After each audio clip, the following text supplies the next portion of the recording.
Well, hello everyone to a midnight live stream of the Andromeda Galaxy. I wasn't planning on doing this, but I had a clear night, and it's been a while since I've used SharpCap's live stacking feature, so I thought I'd try it again and see how much of it I remember and pair it with Nina. So I'll go over my setup here. So I have my Nina set up here. I'm stacking, or I'm imaging with my ASCAR 71F and a TubeTech uh, ATR3 CMOS camera, which is the equivalent to the ZWO 2600 MC Pro. You can see a lot of dust here. I did take a flat earlier to help with my live stacking calibration frames, as well as a dark. And we can see this is a 2-minute shot of the Andromeda Galaxy through my setup. Looking at the sequencer is pretty simple. I turned off autofocus after HFR increase. Andromeda is still pretty low in the horizon, and it is having trouble with the HFR calculations when I do autofocus. So I did it manually, and then I just leaving it alone for now. I'll check it again later. So I'm doing 120 exposures of 120 seconds each, dithering every 4 frames. I'm actually going to take that to 6. So that's dithering every 12 minutes instead of every 6, since I will have quite a bit of images. So far it has imaged 3 of them. And when I go to my sharp cap here, you can see that it already stacked 4 frames, and this is kind of what it looks like. So I already have this set up. This is the resolution. I'm forcing RGB. I already did a little bit of my manual stretching here. You can see that it is uneven, and it says could not read image file. When this happens, what I find works is I pause, I clear everything, and then I let it restack. So I'll close this. And before I click on restack, you'll see that in the subtract dark, I already have a dark frame set up and then a flat frame set up. These are individual frames, not stacked master files. Not sure why it's not working. I didn't have the time or motivation to try and figure that out today. So I'm just leaving them as single images for now, single calibration frames for now.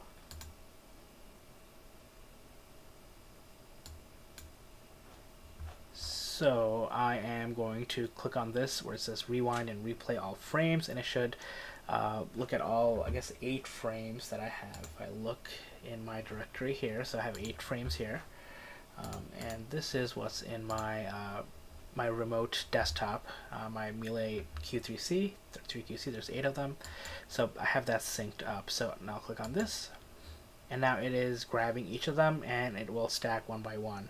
And I noticed that when I do this, it'll fix the errors of where it can't read my files for some reason. Not sure why it does that sometimes, but we'll see. It's adding them as fast as possible. So there's 2, it'll go up to 8, and then it should stop.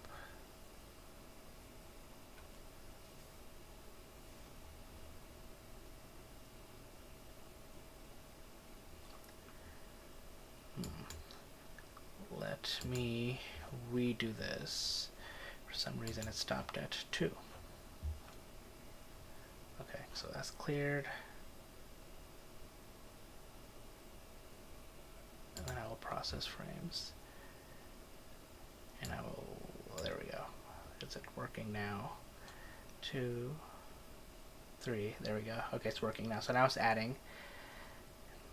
Yeah, it's like applying a weird stretch, so I can fix that. So once this gets all 8, I'll show you what I do. So live stack reset.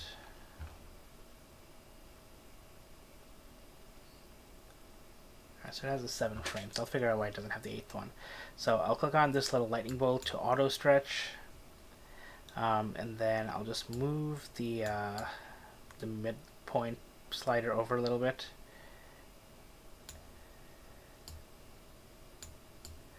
The white level. Don't need it that much.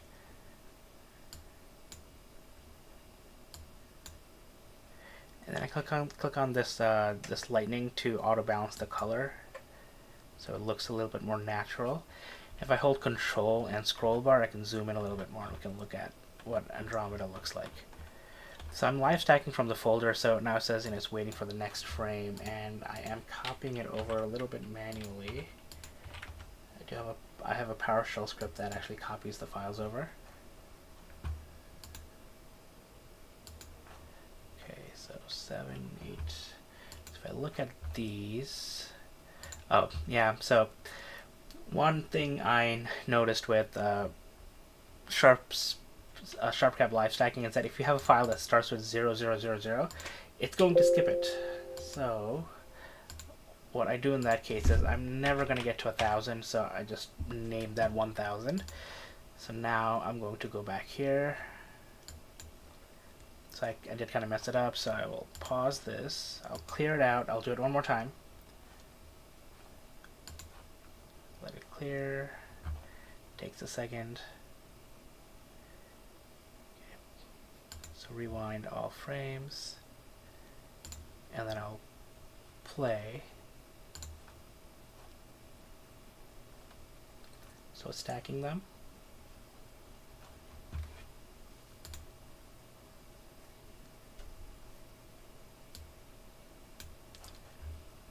Seven, 8. There should be 9 now. So there we go. So now it's stacked 9 frames.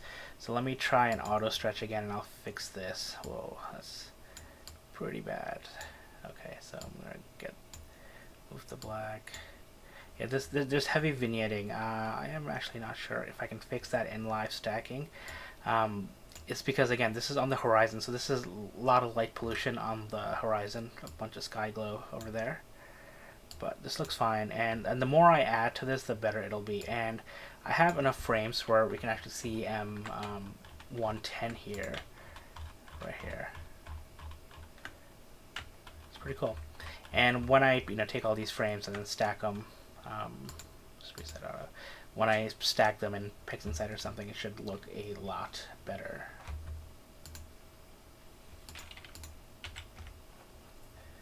So another frame is coming through. So if we look here, there's 5. This is a little bit off sync because I had to reset this. So going back to SharpCap. So now, once that finishes, the copy finishes. There you go. Now there's 10, and it's stacked 10. So it looks pretty good. And I can use this slider to do some fine adjustments here.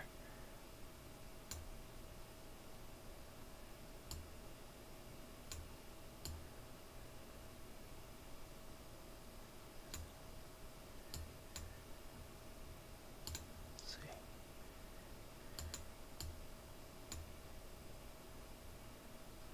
Then there's 11.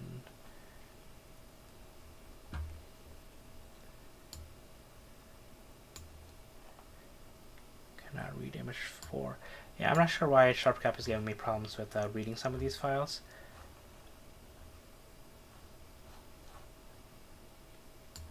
Oh yeah, I see what I did. So because I renamed 0000 to 1000, it's actually just copying it over again from the server because it exists there. So it's just copying over an unmoved file. So there'll always be one less than the stack. So okay, that makes sense.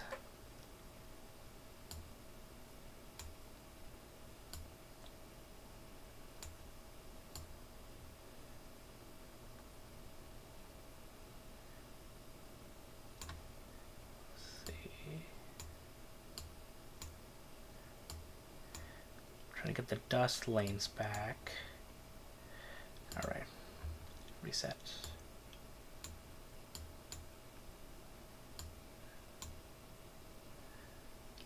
Alright. Okay, I think this is as good as it's going to get for now. But if I zoom in, you can see the dust lanes of the Andromeda galaxy, as well as M110. And I forget the number of this.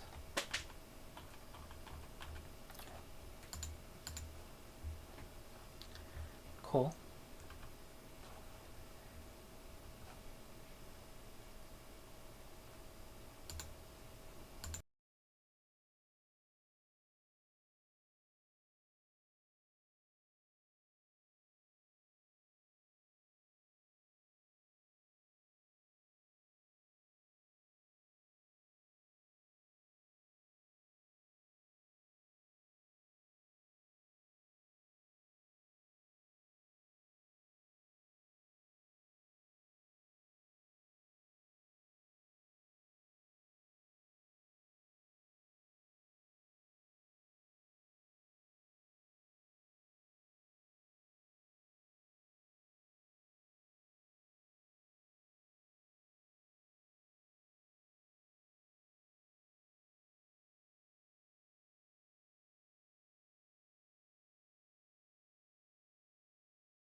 Alright, more files are coming through. I actually just took some time to put the SharpCap copy script into there we go, into task scheduler here on my desktop so that it runs every minute. Yep, so that it'll copy stuff over by itself. Okay, that's great. So I think I keep getting that error. So I think what I have to do here is on my remote server here, my mini PC, I'm just going to delete this file.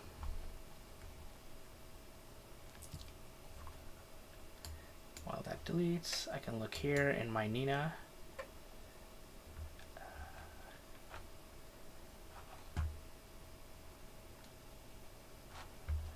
There we go. Again, lots of dust. And my HFR is pretty good, 2.16.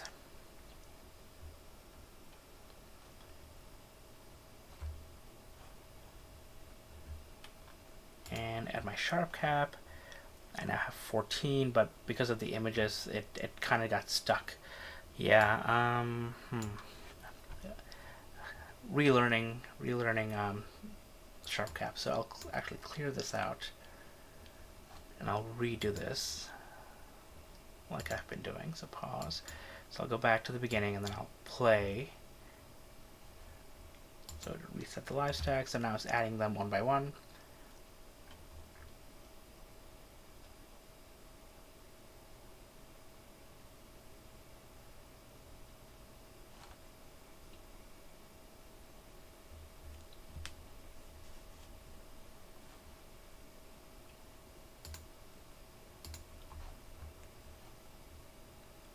You can see the more that it adds, the clearer the image looks, kind of like magic. And there should be 13, not 14 when it's done stacking because of the 000 file.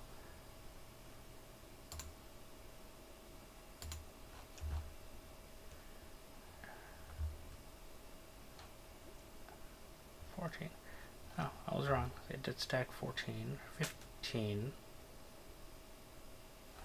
Where did it get 15? 14 items. Okay, going back here. I'm just going to get rid of this. Okay. So one more time. Let's clear this out. Let's pause this. Go back to the beginning. And let's stack it one more time.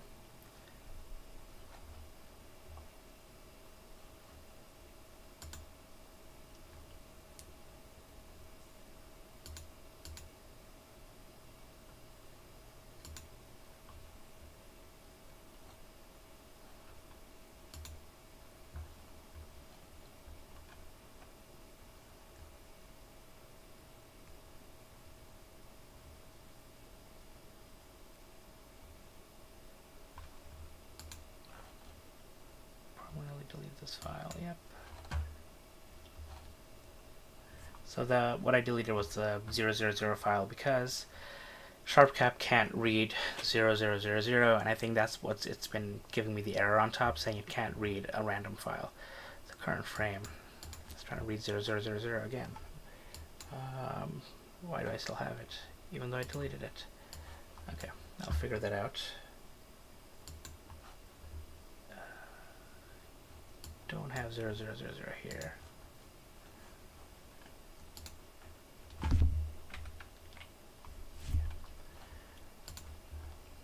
Alright, let's auto stretch this. And then I'll fix the midpoint slider. Okay. I can do the fine adjustments here.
Alrighty, I was able to fully delete the 0000 from both my remote and my local, so let's clear this out again.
And then when I do post-processing on this later on, the gradient will be removed when I do a background extraction or something to that effect. But yeah, this is just a lot of light pollution in that area.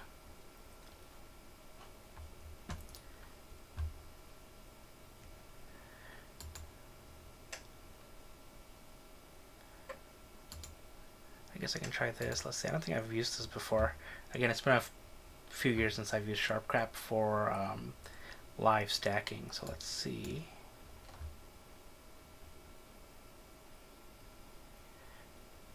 So remove satellite trails.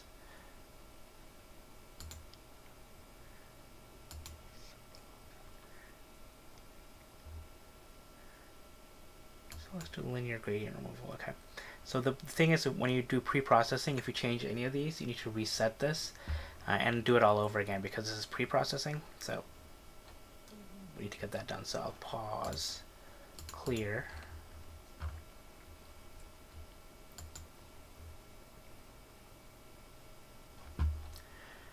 Alright, so I'll go back to the very beginning. So now status is at 1, and then I can click on play,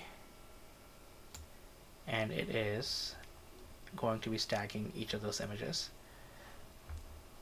There is 16 items. I'm not sure where it's getting 18 from.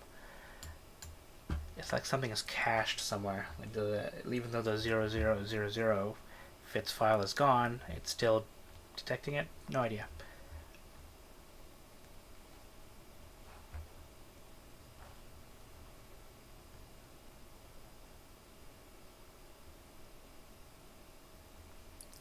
Okay, let's do woof.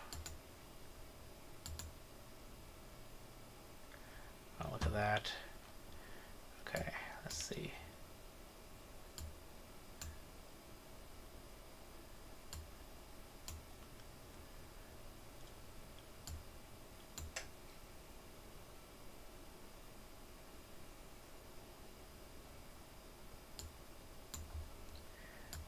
Yeah, I'll need to look at this later on. Could not read image file. I did a practice session on Caroline's Rose Nebula, the Caroline's Rose cluster, beginning of the night, and everything worked perfectly. So of course, during a live demo, it is not. I didn't change any settings. So okay, so I gotta say the background subtraction here, the linear gradient removal, is magic. I don't remember this the last time I used this. It has been a few years, but looks great.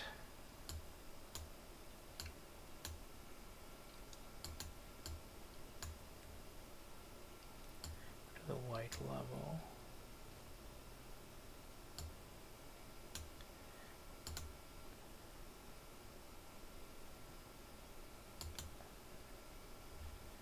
Woof. There we go. Okay.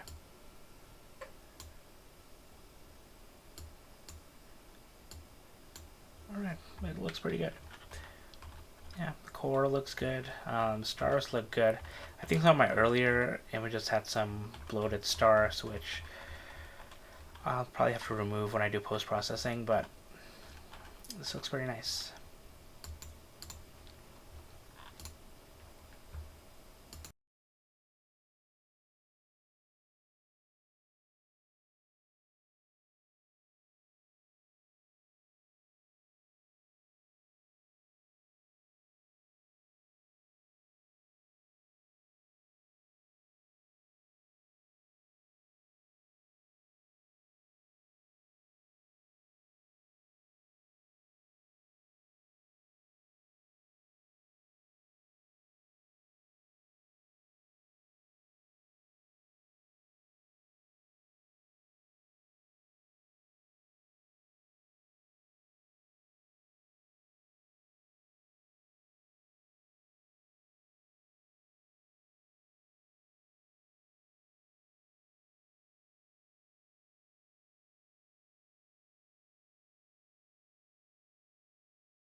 Hey, Rockland City Astro.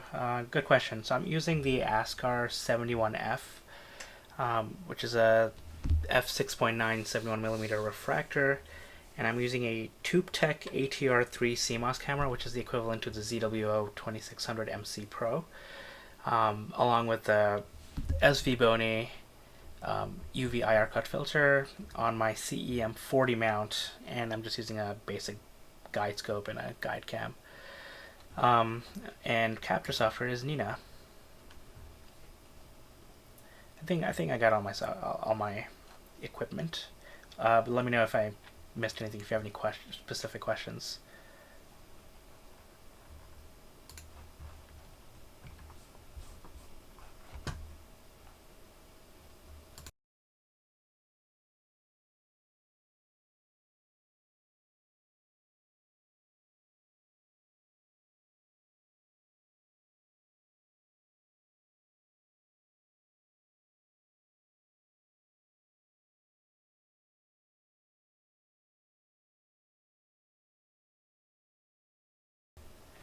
Oh yeah, I love it. If you check out the video I posted, I think almost 2 months ago now, I did a review of the Ascar 71F. It's amazing. I've been loving it, um, and it's pretty much the only telescope I've used for the last 2 months since I got it. The SQA 55, yeah, that one's interesting. I almost got it. The only thing that made me hesitate is the helical focuser. I know you can add some gear to it to do run an EAF, but again, it's just yeah. I already spent a whole bunch of money this year, so it's another reason why I didn't want to buy another $700 telescope slash lens. But it looks really good. Ascar slash Sharpstar has been doing amazing with their gear.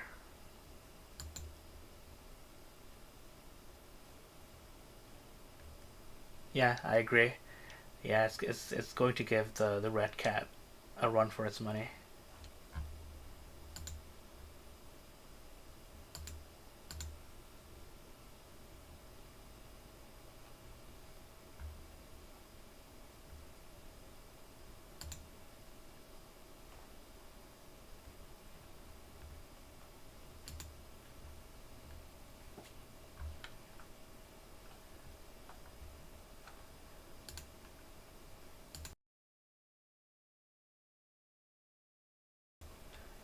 What kind of gear are you using nowadays?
Oh, that HNT 130 is a beast. I have an imaging Newtonian from TPO, which is the OPT before they went out of business, and I love it. But I looked at the 130 millimeter HNT and almost got it, but it was just way out of my budget at the time. And I haven't used my imaging Newtonian in like a year, so I don't have an excuse to get it these days.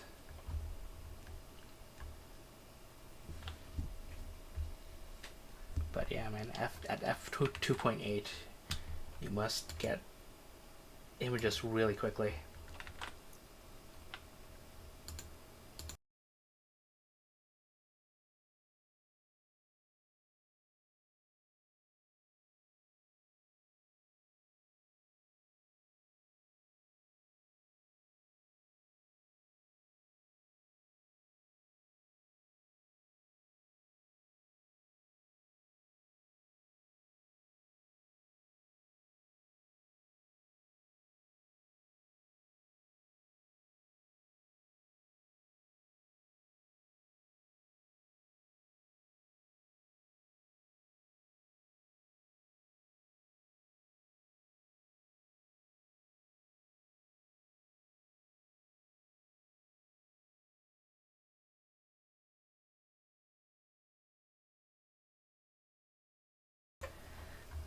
I had to Google SCA260 because I had no idea what that was. Just looking at it now, an aspherical cast grain with integrated field flattening.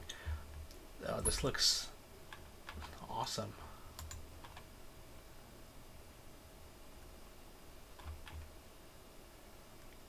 Gee, was 260 millimeter aperture. Yeah, that's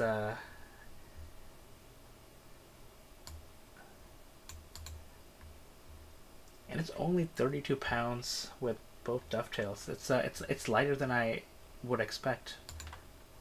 Very cool.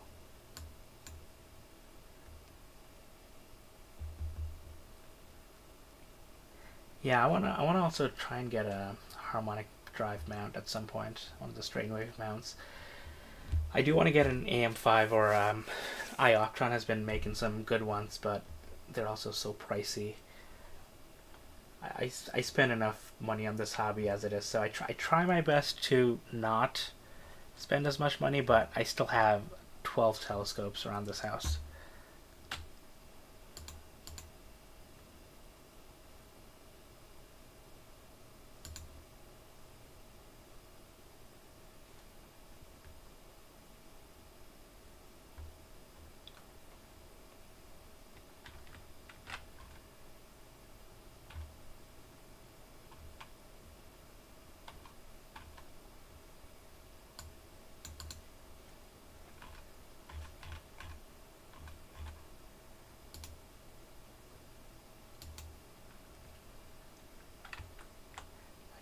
I kind of want an SCA 260 as well. Just reading through the specs.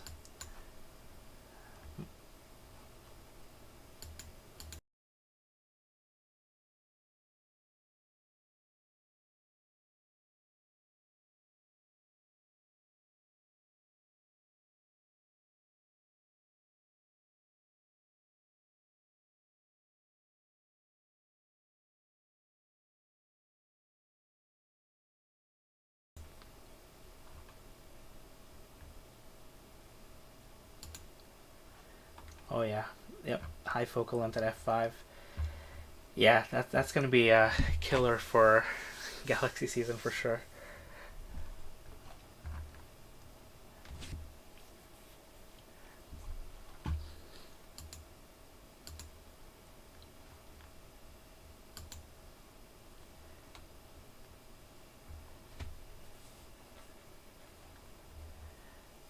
I want to see what something like M81 and M82 would look like through that. I'm sure like during with live stacking, those will look amazing. I tried doing a live stacking session over the winter for M81 and M82 with my SCT with a 6.3 reducer, but the weather did not cooperate at all.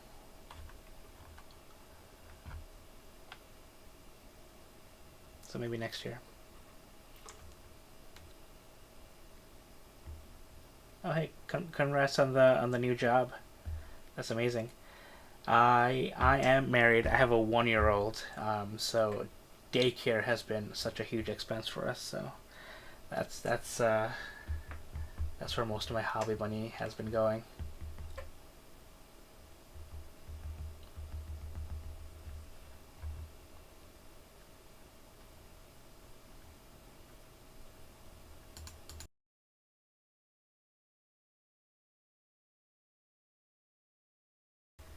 Did you already start your job at Boeing, or are you waiting to start?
Oh, awesome, cool. Best of luck at your new job. It sounds exciting. What are you going to be doing? And 2 months sounds reasonable. I think with the company like Boeing.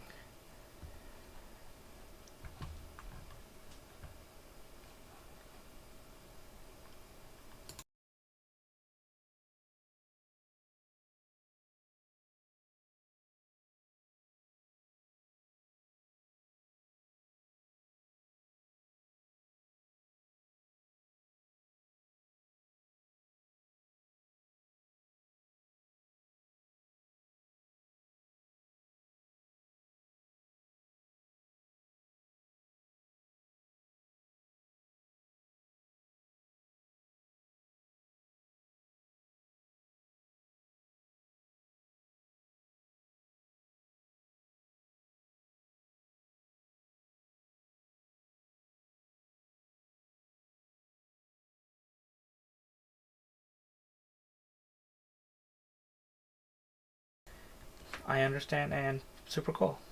Best of luck.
I'm like 3 miles outside of Boston, so it's Bortle 8, maybe Bortle 7.8, but it's pretty bright outside all the time.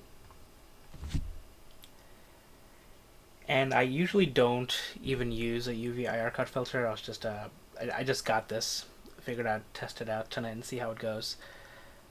And yeah, it works really nicely.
I don't remember. I don't know if I was muted while I was saying that I'm near Bortle 8 skies right outside of Boston.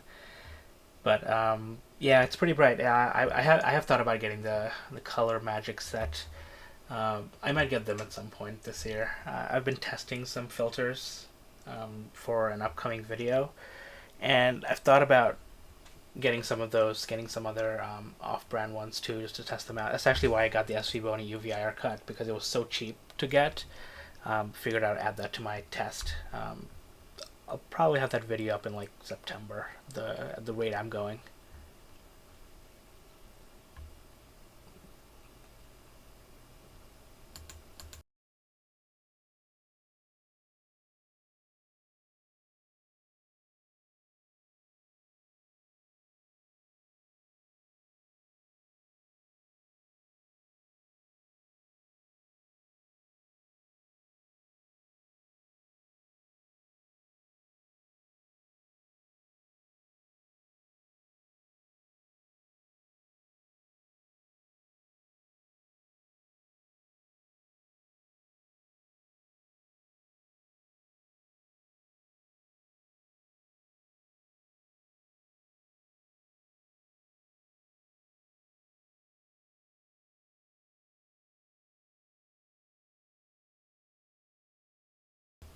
I will say that I do have the Optolong L Extreme that I've been using for years, and it's really great. My only problem with that is I can't shoot things like Alnitak, which has severe haloing. Um, I wonder if the Ascar ones have that too. I know Player One has a filter that they claim has zero um, haloing, uh, but it's a lot more expensive. So I gotta look into all of these. But I would love to be able to shoot Horsehead Nebula without the halos.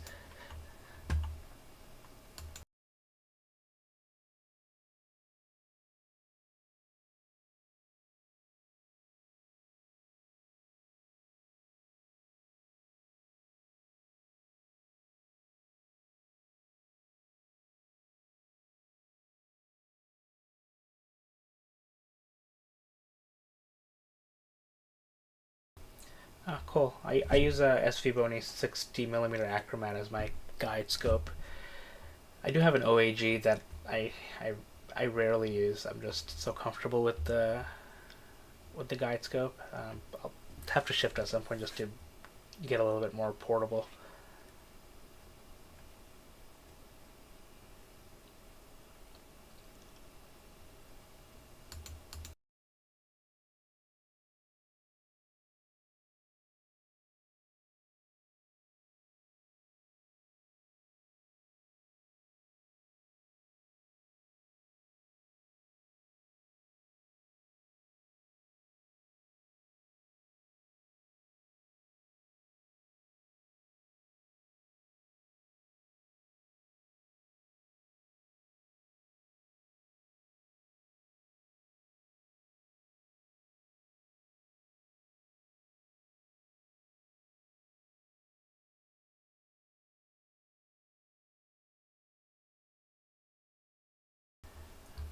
I was just looking through your channel. I just subbed.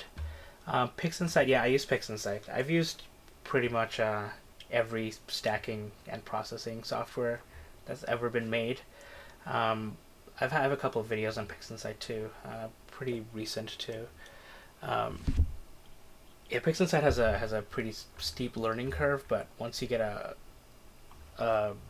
a flow going, it's pretty good. Definitely worth the money, even though I think it's like €300 now, $340. Pretty expensive, but before PixInsight, I used AstroPixel processor a lot. It has pretty good granular processing activities as well, actions as well. But the only thing it doesn't really have is the star color calibration. It's a little bit of a manual process, whereas PixInsight it has the photometric color calibration, and now I think it has the photometric flux calibration, which I haven't really used. I tested it out. I, to me, it works the same, but the color calibration is such a huge time saver. And Cyril has it too. I also have used Cyril pretty extensively over the years. I've been using Cyril since it was beta. And my first ever stacking software that wasn't Photoshop was actually Sequitur, which I still use for Milky Way.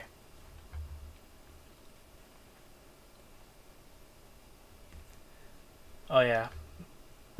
Uh, I haven't seen that script yet, but yeah, he's been on a roll with all of his scripts. I've been I haven't had time to test all of them out yet, but I should test that out on my Horsehead Nebula images from a year or so ago that has very significant haloing, and then see if his script can take care of it. But yeah, like big halos, it's hard to do. You need to take care of it pre-capture.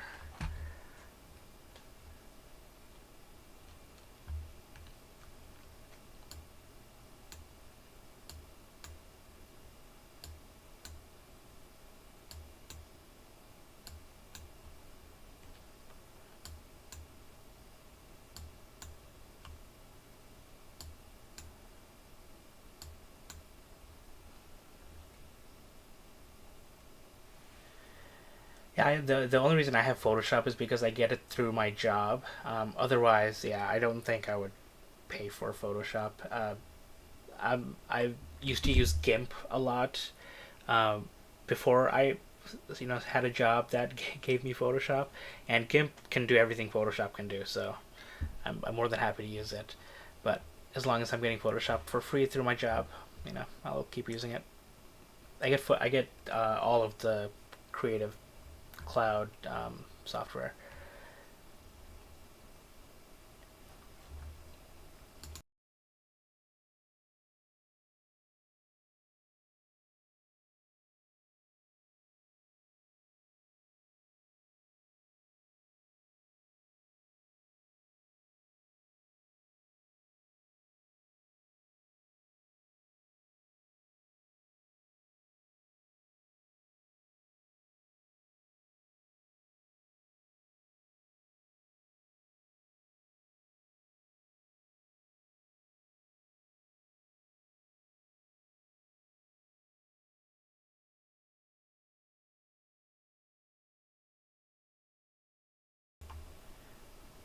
Yep, same here. GIMP before APP and PixInsight. But I moved from GIMP to Photoshop pretty early because I've been at my job for almost 10 years now. So I've had a Creative Cloud, I guess it was Creative Suite back then, subscription for a while. Do you have a thought about Skywatcher Evo Star 82? It's not exactly simple using a Barlow.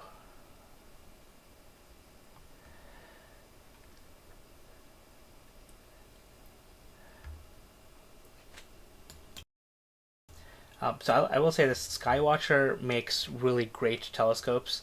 I think I have one of the refractors, but it's an achromat, not even a doublet. I think it's a single lens, um, and it's great. So if you have a triplet, um, if you're using a Barlow, are you trying to get like galaxies or planets? Because if it's just a triplet, you don't have a flat field, right? You need to use a field flattener. Whereas the ASCAR 71F is a quadruplet, so it comes with a flat field from the get go. So you don't need a field flattener, but you can't really use it with a Barlow on deep sky objects because then you lose the flat field, and also the backspacing. You lose the backspacing because right now with the Astra 71F, as long as you get focus, your image is completely flat. Whereas if you start to add more optics, more glass in between your sensor and the object you're looking at, uh, you need like proper back focus, backspacing, whatever they're recommending. So I guess that's my question for you. Like, are you using a Barlow for any reason?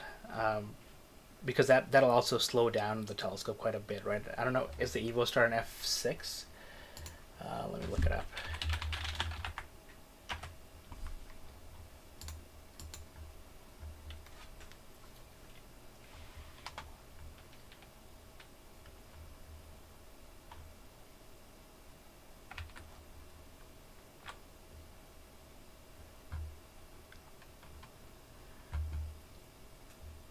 Oh, if you're just getting the moon and planets, then you don't need a flat field because we don't care about pinpoint stars in those systems.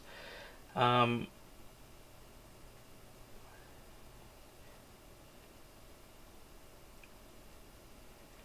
but I mean, in that case, then yeah, you could feel free to use the Barlow. Like I do it all the time. Even with my SCT, I'll use a f uh, 3x Barlow.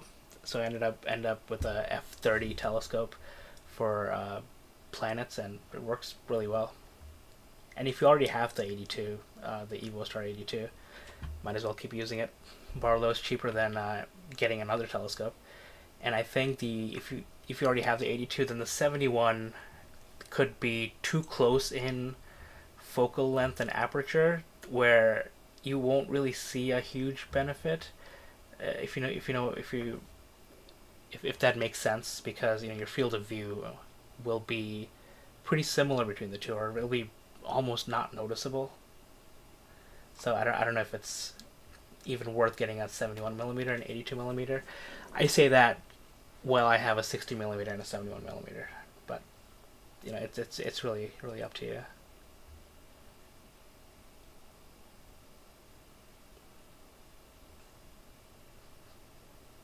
You might be better off getting like a 110 millimeter or something, longer focal length.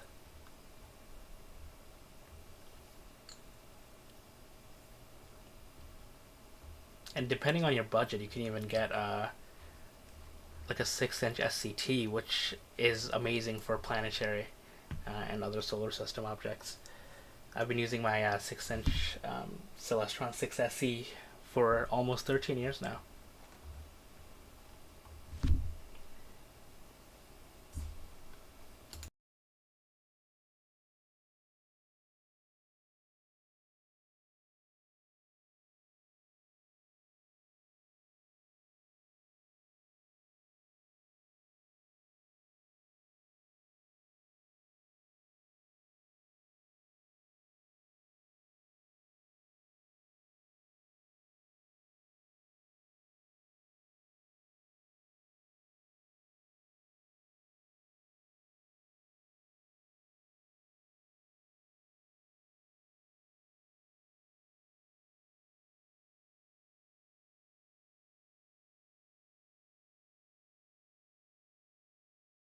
And at the beginning of the live stream, I was saying that for some reason, SharpCap is having problems finding new frames and stacking them, so it's stuck on 28, even though I currently have 34 images. And I don't know why. I was stacking Caroline's Rose cluster earlier in the evening, and it stacked like 30 or 40 without a problem. So I'm just going to reset this. So I'll pause this, clear this out, and then I'll restack this, and then we'll see what that looks like. Yeah, Celestron 5 SE is great. I have the 6 SE. It's they're both excellent telescopes. I also have an Edge HD8 SCT. I've had it for a while. I have taken it out exactly 0 times. I actually got it for star parties, and I haven't had one since I got it. But eventually, I want to take it out, and I'm waiting for Jupiter and Saturn to be in a more appropriate location in the sky, and then I'll really test it out.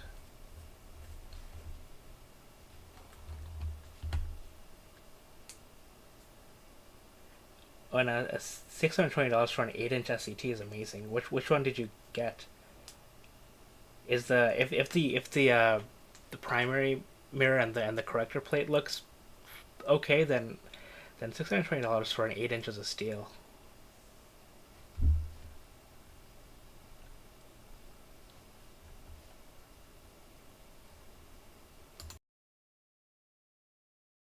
And yeah, I understand it being heavy.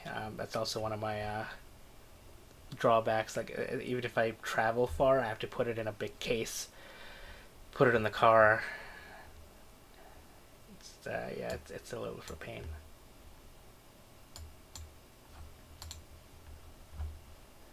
All right.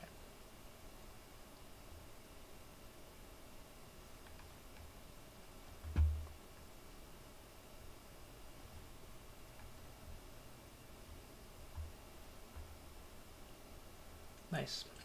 Meade LX90. That's a good scope. RIP Meade / Orion, maybe?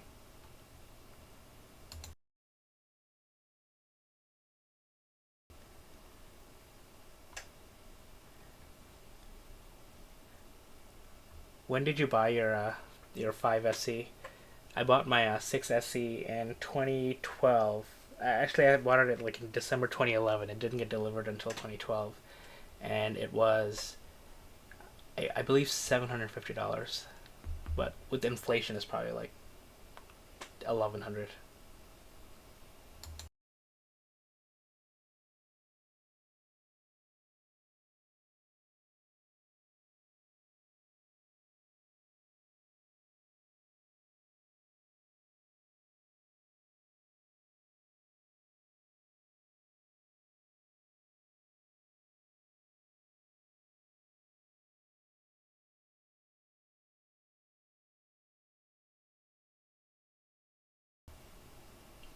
Cool.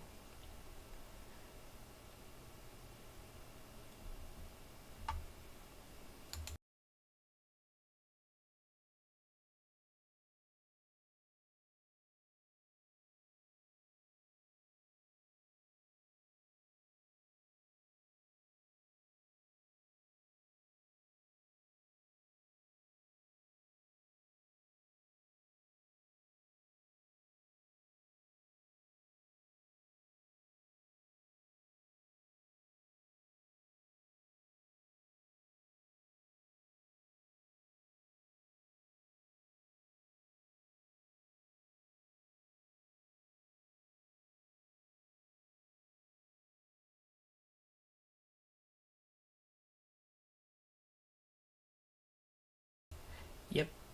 I have the astronomy club I'm a part of. We have a member who has a 32-inch Dobsonian.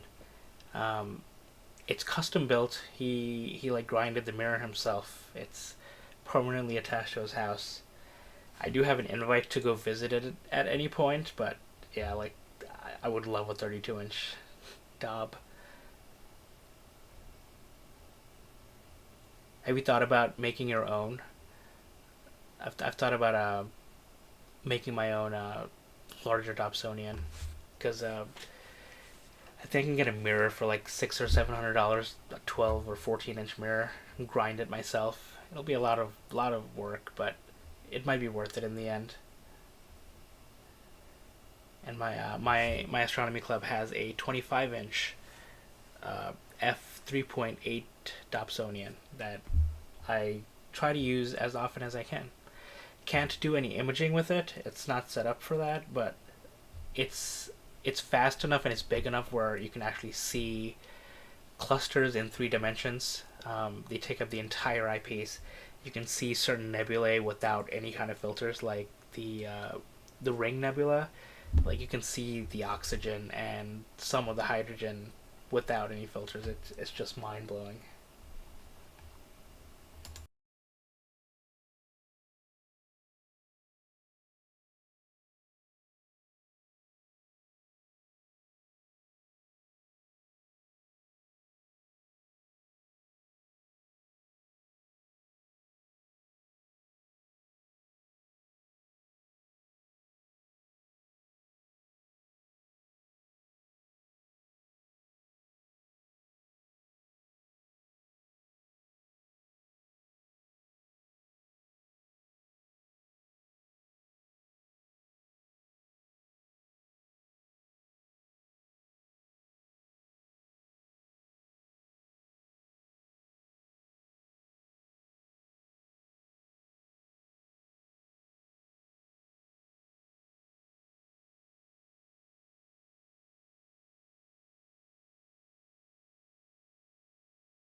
Whoa, that's a big telescope. Can you do imaging with it, or is it just for visual?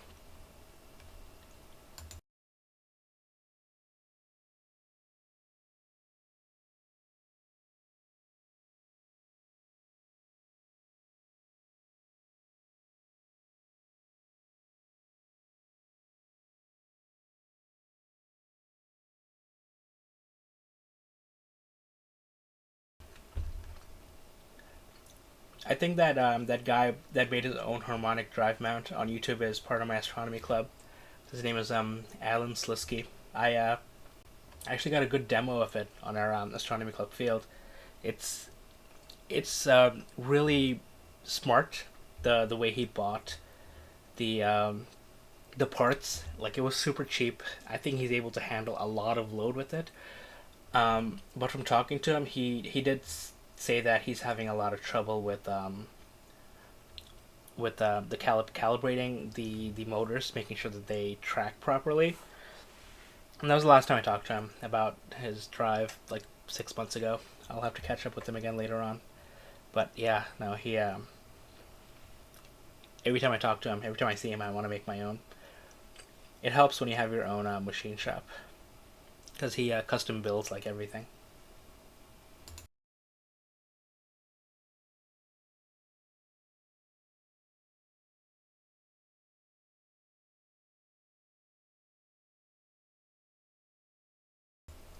Oh, that's amazing.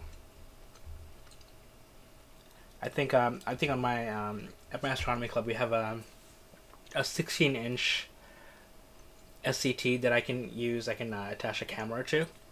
Um, I'm planning to do that this year with some planets. Finally, I've been planning to do that for like 5 years now, but I'm gonna push myself to do it this year. But our 24 inch is a custom built Dob. Um,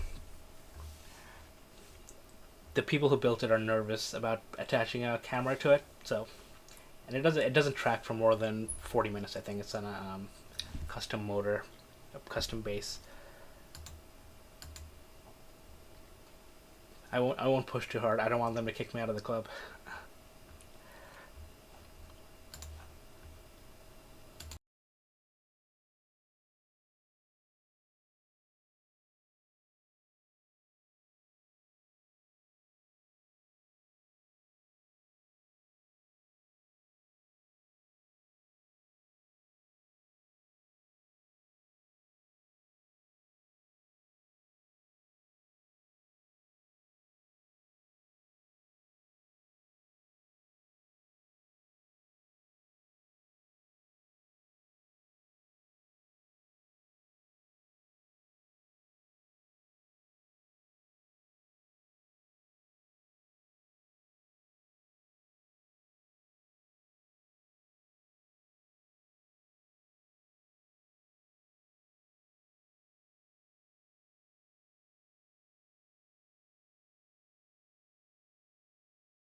Oh, I did that. I do have a video on that. I tested my 533MC Pro versus my Canon T2i, which is a crop sensor DSLR.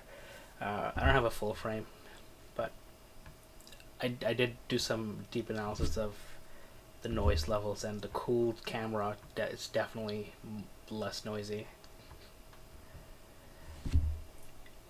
Yeah, the clear skies have been lacking this year. I've been testing an EAF for since early June, and I've only been able to take it out. This tonight is my fourth night that I've taken it out in 2 months. It's crazy. Let me see my video.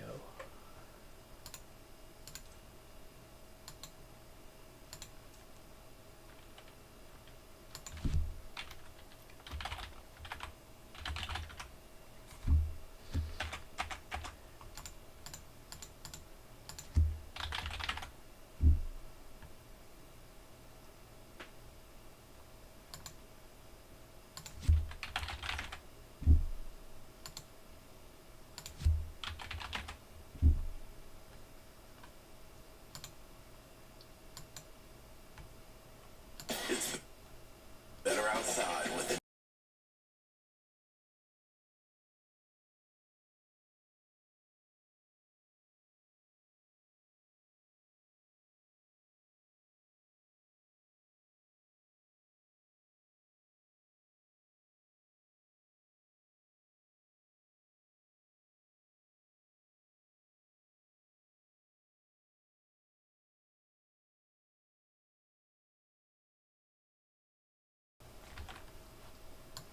Yeah, yeah. This is the video. I will link to it in the chat.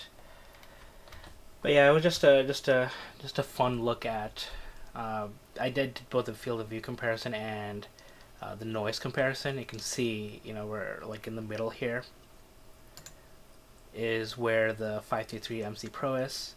Uh, just the noises. I also have this linked to in Astronomy, so you can get a closer look at it actually, and you can also tell once you zoom in, you can also tell that the star colors are so much better with the Astrocam than the DSLR as well.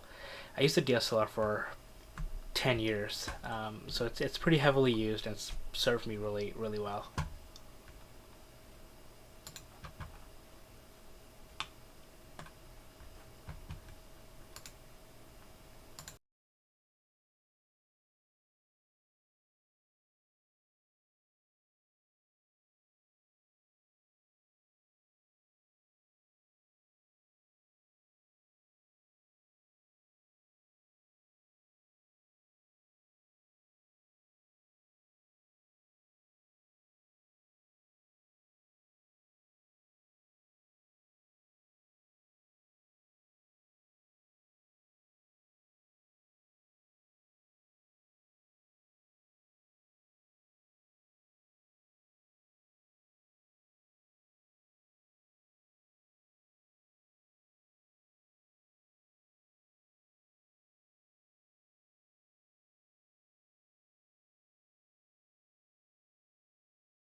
I'll also recommend buying a cool Astrocam from Cloudy Nights or something used. Save some money. I bought my 523 MC Pro used, and I've had it for a few years. Works really well. Saved a bunch of money.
Thanks. Yeah, I've been prepping for the eclipse for a long time now. If you go back to my some of my video history, I've been trying to spread the good word about the eclipse for a while. And yeah, it's definitely stressful. I since I automated everything, I did my best. Actually, not just did my I actually didn't look at my setup during totality. I was hoping my automation would take care of things, and luckily it did. But it was your first one. There's gonna be more. Are you planning on traveling internationally at all the next few years? Because we have one in 2026 and one in 2027. I'll definitely be going probably to Egypt in 2027, maybe Morocco or maybe the south of Spain in 2027. Haven't figured it out yet, but that'll be my next one. I'm skipping 2026, so there's always more opportunities. And with your new job, maybe you could fund, maybe even get them to pay for a trip out there. Some research.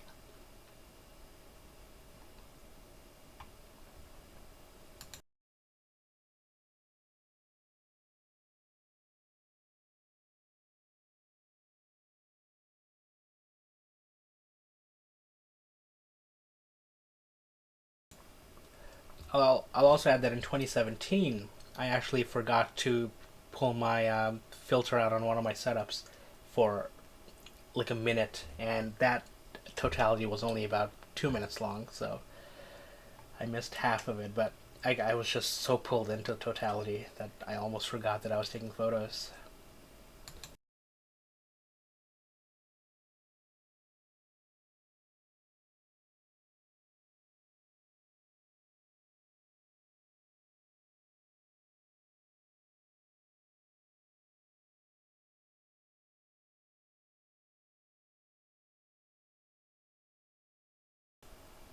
Awesome. If you have Discord, you can join the my channel's Discord server. There's almost 100 people who have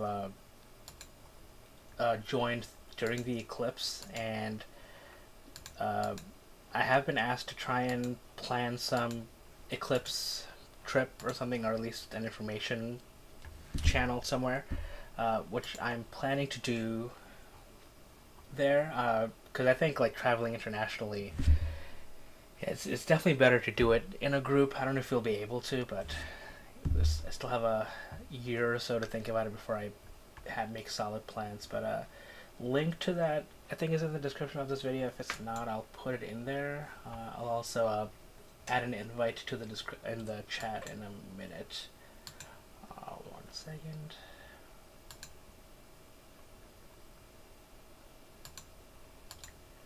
Copy. Where's my chat?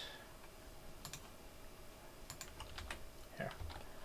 No pressure or anything to join. It's just there.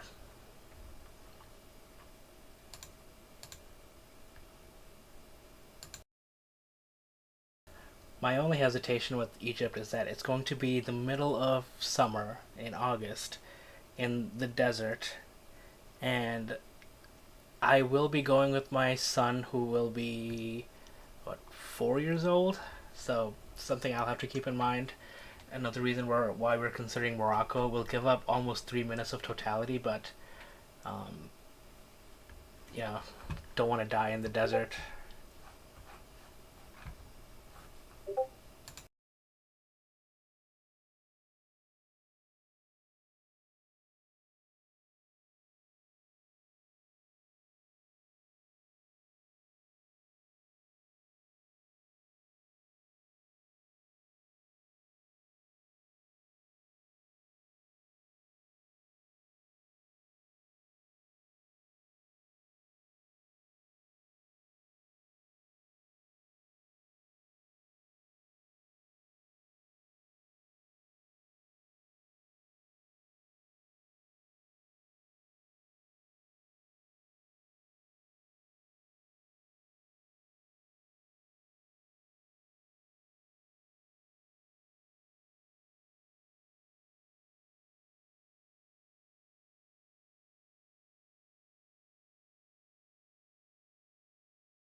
Yeah, I was also born in a hot and humid climate, but I've been living in New York City since I was 7, and then after that I moved up to Boston, which is even colder.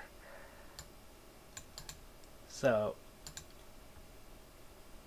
yeah, I got used to the cold, and now heat kills me. I don't like summer.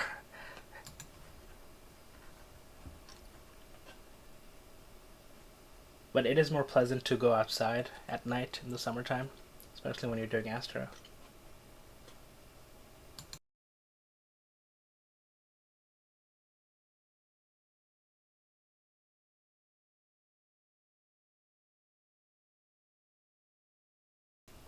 But when I was a kid, I loved the heat.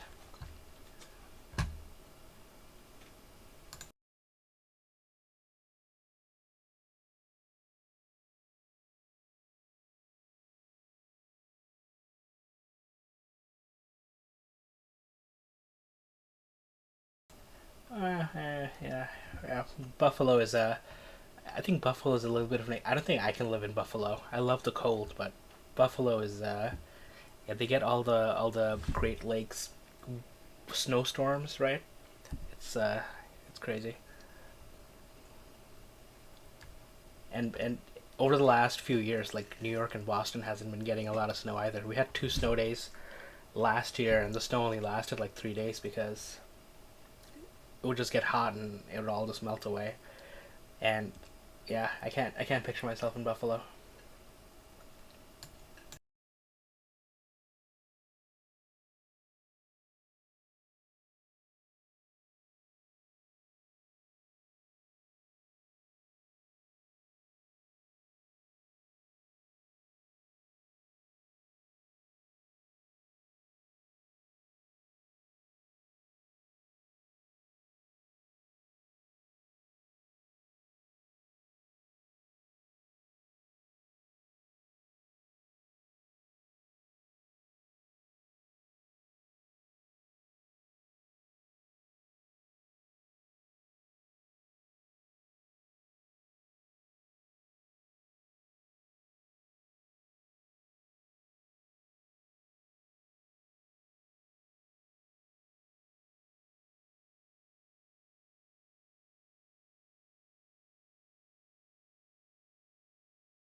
You know, looking at the FWHM, some of my earlier images were actually really not good because Andromeda was so low to the horizon. I probably should have just kept those out. I think I can probably just redo this and then see maybe if I can get better stars because some of these are a little bit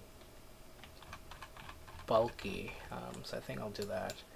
So the way to do that here is if I do filter on FWHM and I set it to, let's say 5, sure, 522.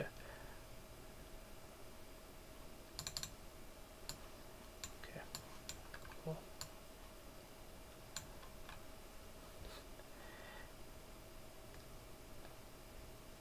And then now I will have to redo this, so let me pause this, clear,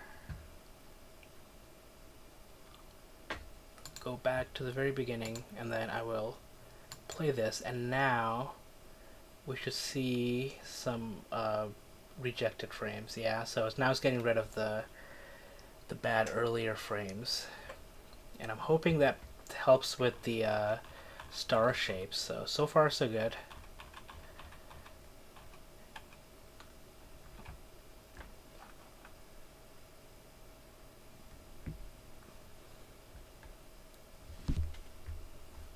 Yep. So the first 4 frames got rejected. There you go. Although it didn't reject the first one. Interesting.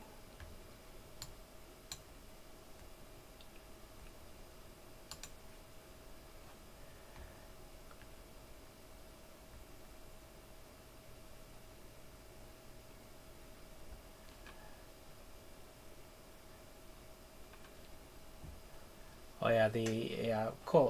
Let me look.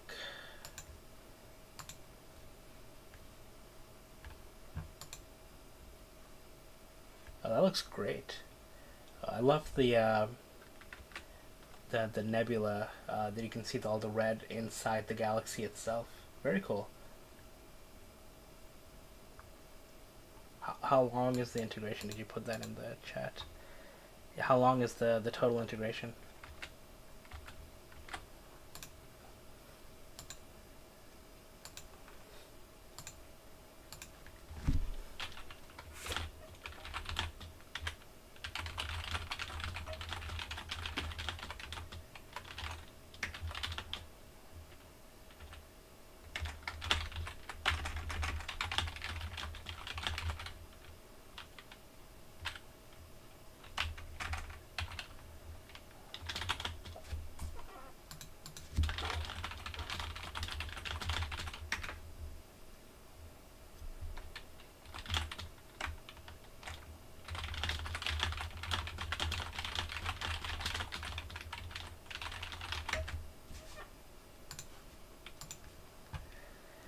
Two hours of OSC, 2 hours of each narrowband filter. Very cool.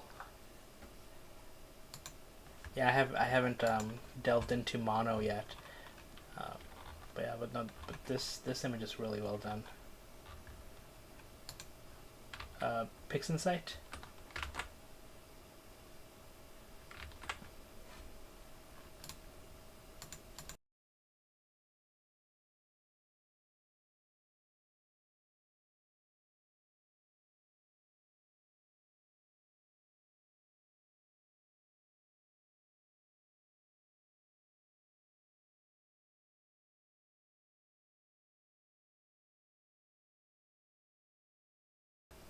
Also, the resolution is insane. Just zooming into the H alpha regions in Andromeda looks really nice.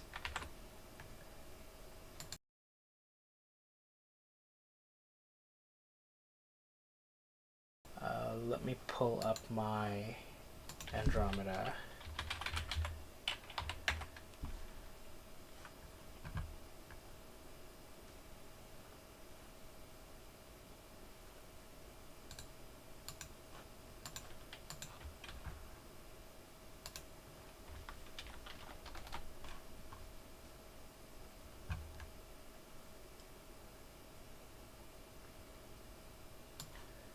Yeah, so this is from a couple years ago. Yeah, this was all OSC, so it's 5 hours with the 523 MC Pro. So yeah, you can't see any of the H alpha regions, but I did print this out, and it did appear in a couple of art shows last year. So I got a chance to talk to people about space for a while. It looks better on screen than printed, by the way. But we'll see how I do with this when I take this out and process this, and then I'll compare it with the 523 MC Pro. Yeah, LRGB filters don't do good in light pollution. Yeah, I believe that. As yes, like yeah, one of my hesitations about going mono is I barely have any time to do OSC, so I'll definitely never have time to do mono. So that I think that'll save me from spending money on a mono software mono setup. I do want to move somewhere that's darker and maybe set up a permanent outpost in the backyard or something. Then I would most definitely do monochrome. But until then, but very nicely done with your Andromeda shot.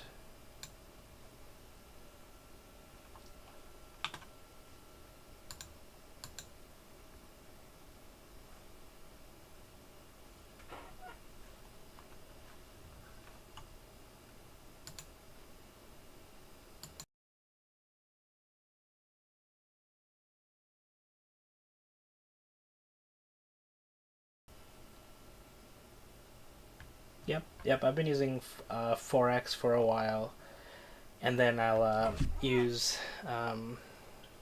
what's his name?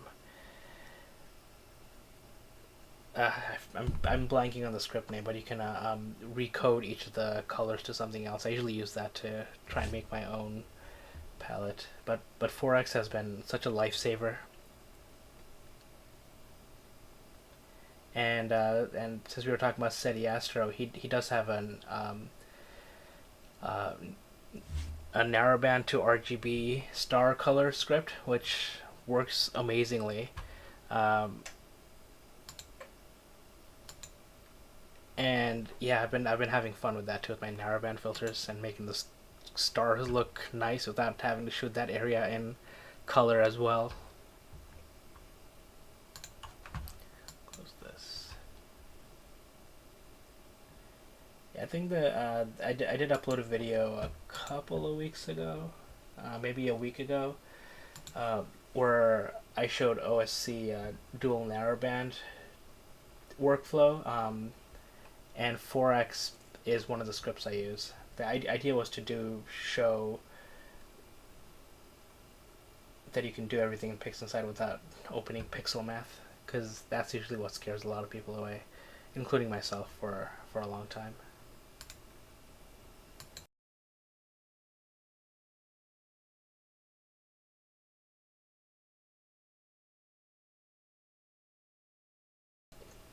And I think the color recombination in AstroPixel processor is something that I liked a lot, because you get the sliders, you get a quite a bit of granular control over what each of the colors look like. I used to have a lot of fun with it. Yeah. Yeah, we don't need LRGB.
It didn't remove this airplane going through us. I guess it's a satellite going through Andromeda.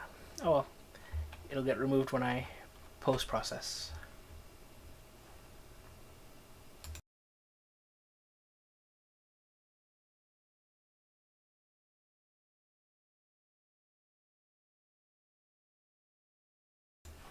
Oh yeah, that's my fault. I didn't turn off remove satellite trails.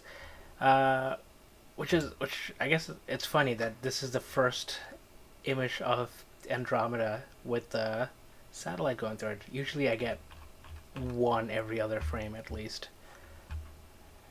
Interesting.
If you can see all these dust spots, I think this is all on my SV Bony UV IR cut filter. Because the last time I used this camera about a week ago, I didn't use the filter and I didn't have all these dust spots. It's an insane amount of dust. It's fresh out of the box. I probably should have used a blower on it, but yeah, I'm glad I already took my flats, so they're not the dust specks are not showing up in the live stack. Mostly, I think this is one here. I don't know if it translates through the YouTube compression.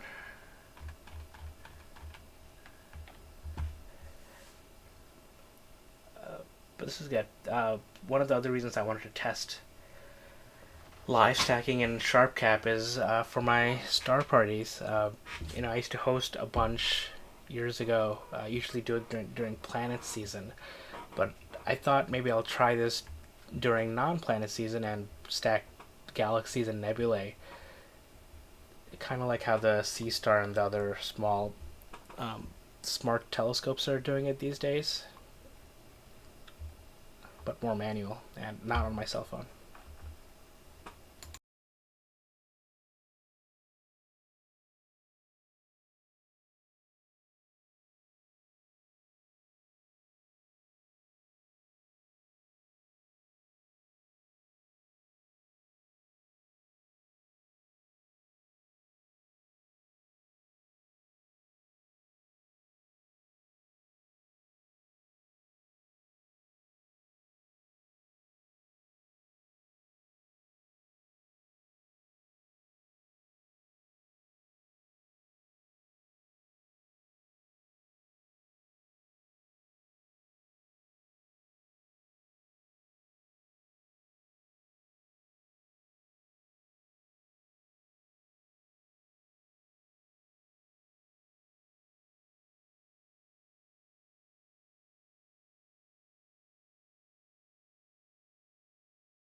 That's cool. I'll have to check it out. But what do you mean begging astrophotography? Oh, do you mean beginning astrophotography?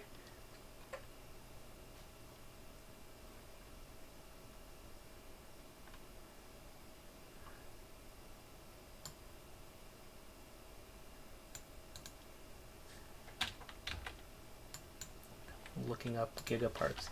I love astronomy stores. I wish more existed.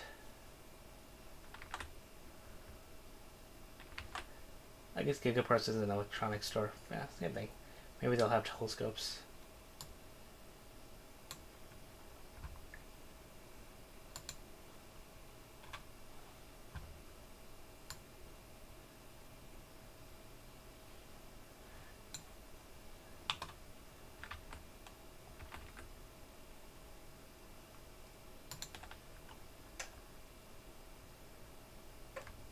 Oh, it's okay. I'm also like super tired.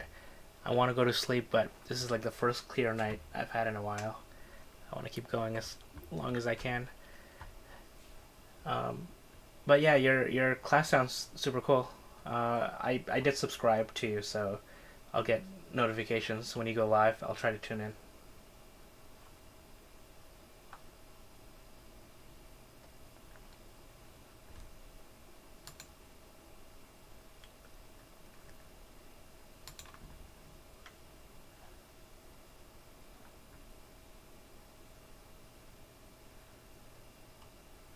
That's awesome. We don't have one of those here. The closest we have is a micro center. It's it's all computer store and 3D printers and microcontrollers, which I love, especially like Raspberry Pis. But they don't have any astronomy gear. Last I checked, sadly. There used to be an astronomy store in Long Island, so I used to go there quite a lot when I lived in New York City. But I've only been there once since I moved to Boston. And I think there used to be one near here that shut down a while ago, sadly. I hope you get some clear skies soon as well. This year has been pretty bad.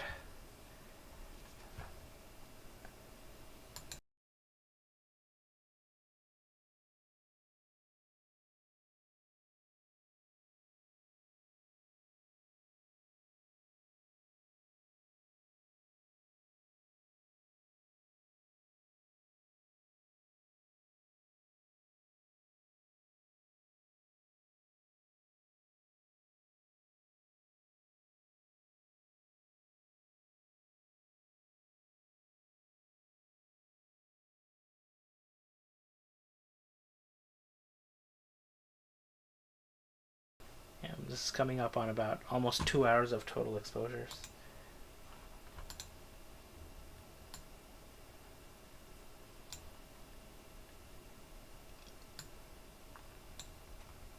Would have been closer to 2 hours if it didn't reject those 3 frames. Yeah, I still don't know why it's not rejecting that first one. Maybe it needs to do the first one at all times. Who knows? But yeah, I can see that it's been so much better after Andromeda went higher in the sky.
That's awesome. That's that's more than minimum wage.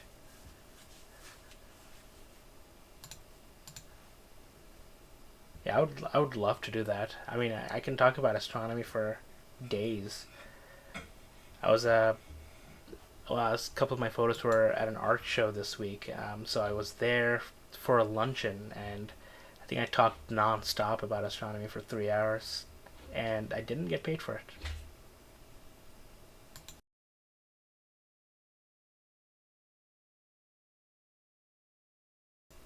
Oh, that's awesome. Do you have to send it back, or do you get a discount if you want to buy them? That sounds like a great deal. Even if you just have to give them back and don't get an option to buy them, just like testing is amazing. I'm getting to test a couple of astro gear now, working on videos for those, but lack of clear skies has slowed me down so much.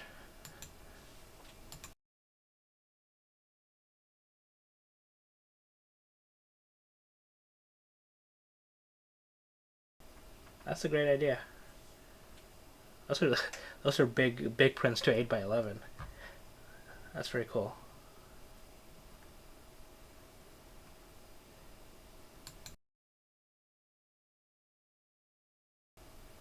That's awesome. Yeah, it sounds like it's a connection you need to keep and grow.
Nice. That's the way to do it.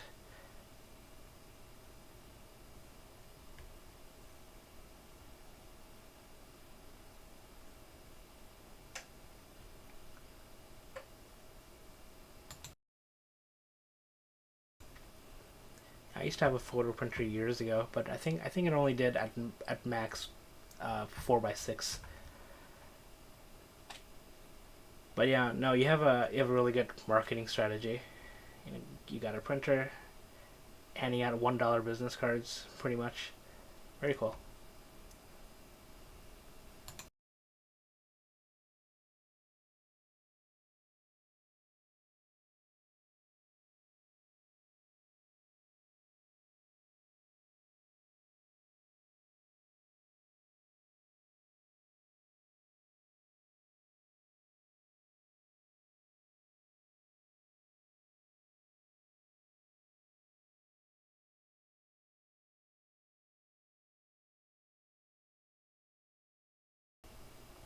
So as we wait for the 2 hour mark, I'm going to stack my M39 shots that I did as a test. Yeah, I thought I did Caroline's rose cluster, but I think it was behind a tree, so I switched to M39. So I will pause this, clear this out, and then my source folder will be M39.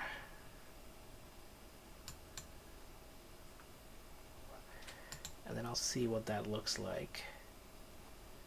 Yeah, so there's 35 images in there.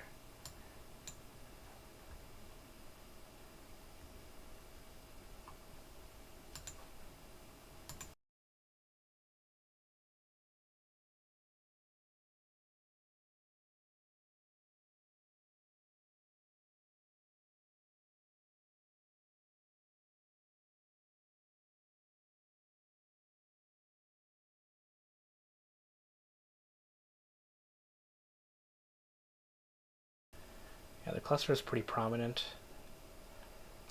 Pretty easy to see. Let's see if I mess with the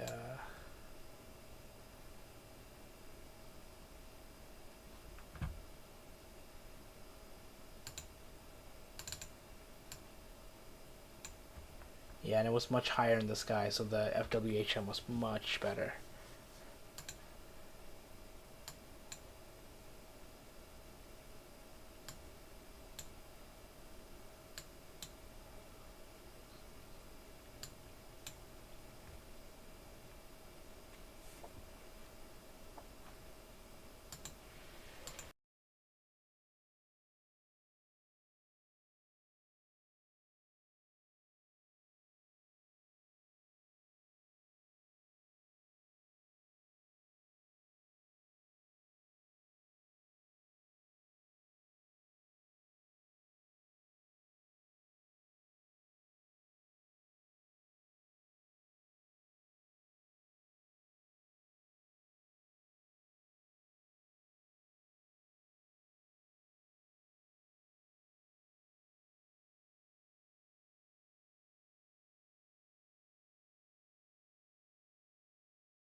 The last image did not do well. The HFR increased to 393.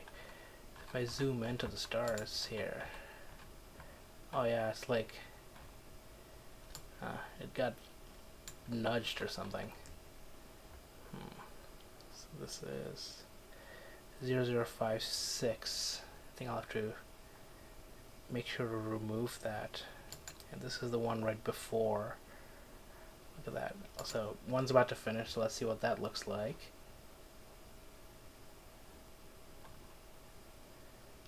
Let's see. There you go. Okay, that's much better. 219. Yeah, I wonder what happened. It's like something nudged it. Okay, so this is 0056. Time to remove that. Alrighty.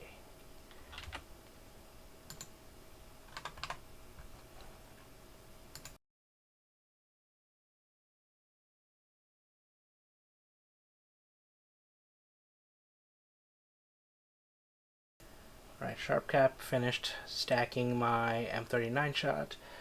70 minutes worth. That looks pretty good.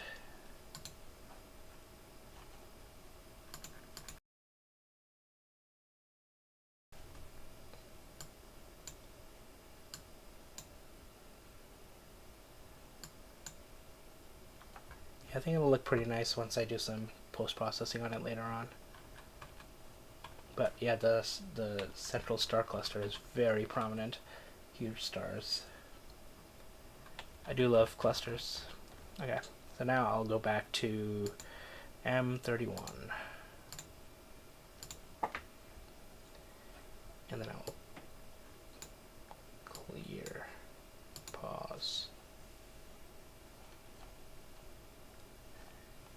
Yeah, I saw the black point was clipped a little bit. I probably should have spent a little bit more time fixing that.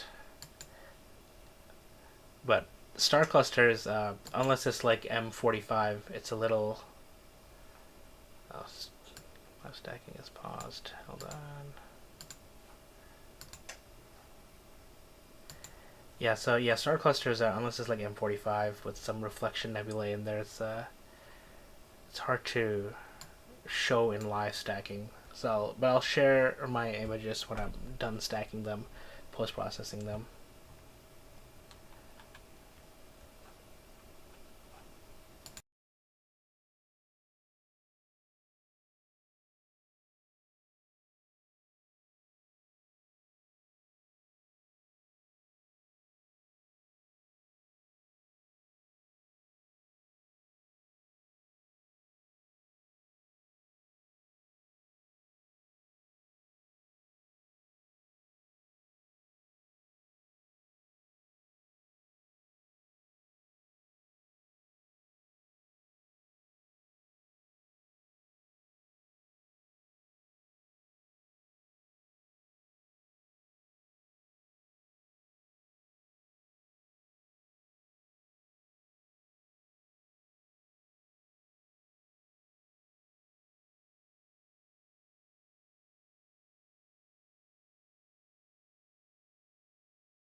Awesome. Thanks for hanging out tonight. I hope you have a good night.